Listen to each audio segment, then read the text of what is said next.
टंडो मोहम्मद खान शहर जी शौकत कॉलोनी में खुशियन जो समा, जिथे खुशियन उम्मीदन ऐं मोहब्बतन सां भरपूर तकरीब थी गुज़री, जंहिंमें चौहान बिरादरी जे 32 जोड़न जी इज्तिमाही शादी जी तकरीब मक़ामी हाल में मुनक़द कई हुई, जेके महांगाई जे हिन दौर में शादी जा वधंदड़ ख़र्च बर्दाश्त नथा करे सघनि।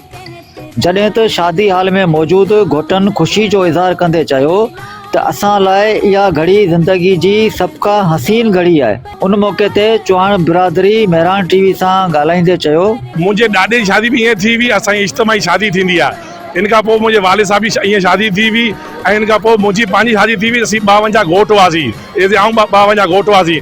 अॼु इन हाल में 35 घोट मौजूदु आहिनि, जेके असांजे सदियुनि खां इहा परंपरा हले पई ऐं इंशाल्लाह इहा हलंदी रहंदी। 8000 माण्हुनि जो हींअर हिते पंहिंजो खाइण जो इंतज़ाम कयो वियो आहे ऐं असांजी सदियुनि खां इहा इंतज़ाम हलंदो रहंदो ऐं इंशाल्लाह इहा ई हलंदी रहंदी। सभु असां पंहिंजे पाण में चवाण आहियूं, पूरी सिंध ऐं पंजाब जा चवाण आहिनि, जंहिंमें मसइलो घोटु सभु को पंहिंजो ख़र्चो भरे थो। ही थोरी जी शादी आहे।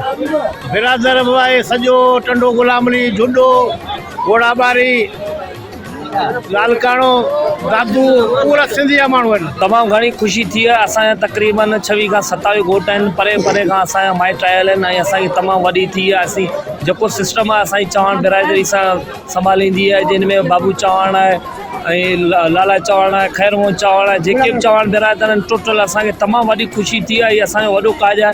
असीं तमामु शुक्रगुज़ार आहियूं पंहिंजी बिरादरी जा, जिन असांखे सपोर्ट कयो। साल में 2 साल में थींदियूं आहिनि। असांजी बिरादरी वॾी आहे। असांजी हिते असांजो 90,000 घर खां वधीक आहे हिते टंडो मोहम्मद खान में, ऐं फी घोट पंहिंजो हिसो पाण ॾींदो आहे। 35 घोट आहिनि माशाल्लाह। असां माना 48-47 हज़ार रुपया पोइ हिकिड़ो माण्हू ॾेई चुका आहियूं घोटनि, कंहिंखे 5000, कंहिंखे 4000।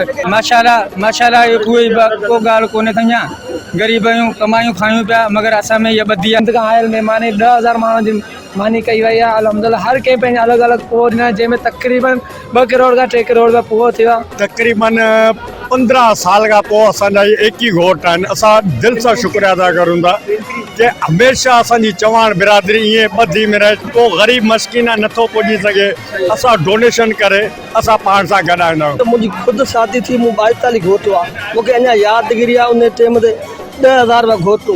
हींअर माशाल्लाह असां 1.5-2 लख रुपया करे फोड़ी करे असां 48 लख रुपया गॾु कयोसीं। असां पंहिंजे पाण में माना 24 घोट जो काज कयोसीं। बसि अलाह कामयाबु कंदो।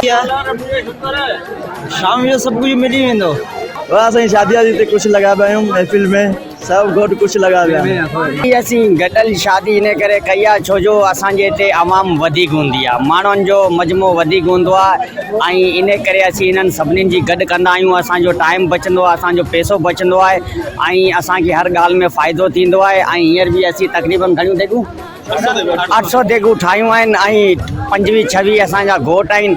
कैमरामैन आसिफ अहवान सां गॾु नियाज़ कासकेली, मेहरान टीवी, टंडो मोहम्मद खान।